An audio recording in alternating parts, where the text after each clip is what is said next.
In a hall where sunlight painted the stones gold, a teacher named Siddhartha sat with a question for his students.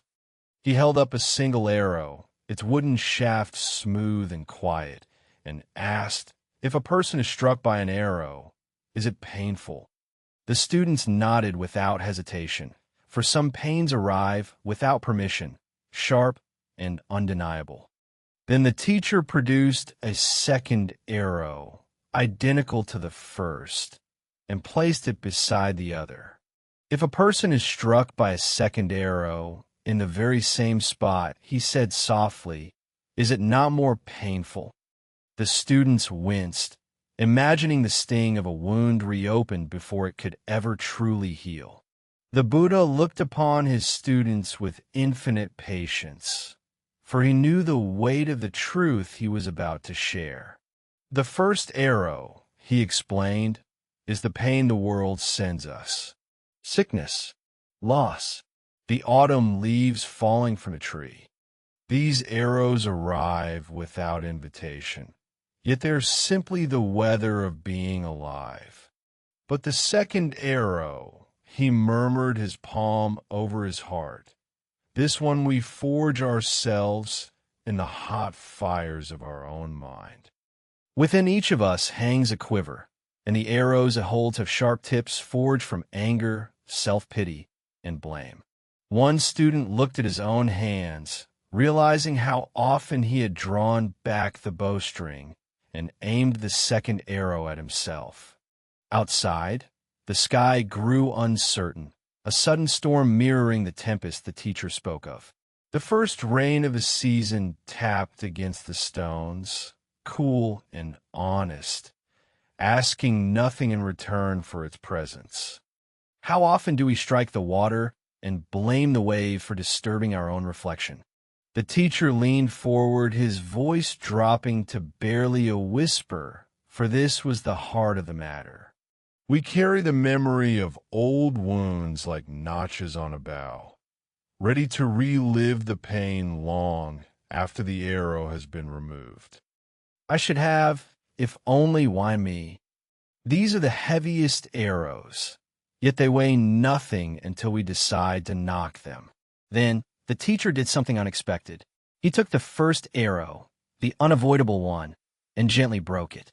He held the second arrow high, unbroken and gleaming, and the students understood. This one we must learn to put down ourselves. She thought of her grandmother, who had passed in the winter, and felt the familiar sting of the second arrow rising in her throat. But in that breath between memory and now, she discovered a quiet space where the second arrow could simply fall away. She did not catch it. She did not knock it. She simply let the arrow fall, and it turned to dust in the rain. Siddhartha smiled, not because the pain was gone, but because she had stopped feeding it. As if in answer, the rain began to slow, the storm having spent its fury, leaving only the clean scent of wet earth. When we stop disturbing the water, the reflection becomes clear, and we see the sky as it truly is.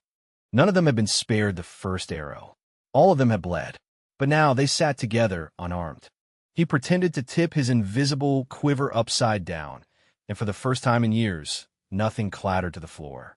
Some believe strength is the ability to endure the second arrow without crying out, the teacher said. But true strength is refusing to pick it up at all. The lesson would end, as all things do, and the students would walk the long road home. She placed her foot on the wet stone, cold and real, and it did not feel like an arrow at all.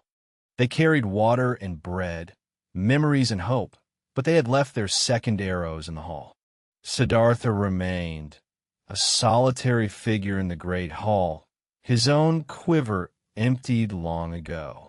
As evening fell, he lit a single lamp, its small flame unwavering, asking nothing of the darkness it gently pushed against. Ahead, the village waited, with all its first arrows and all its second chances. He returned to his mother, and when she asked where he had been, he simply said, "Learning how to hold you without hurting myself." That night, dinner tasted different. Not because the food had changed, but because no one was chewing on regret. In the hall, the teacher sat under the rising moon, his lesson already spreading like ripples in still water. Pain is the rain that falls on every roof. Suffering is the choice to keep the windows open in the storm. If this story touched you, remember, you cannot stop the first arrow, but you hold the bow for the second. Which arrow will you put down today? Share your thoughts in the comments below, and subscribe for more stories that heal.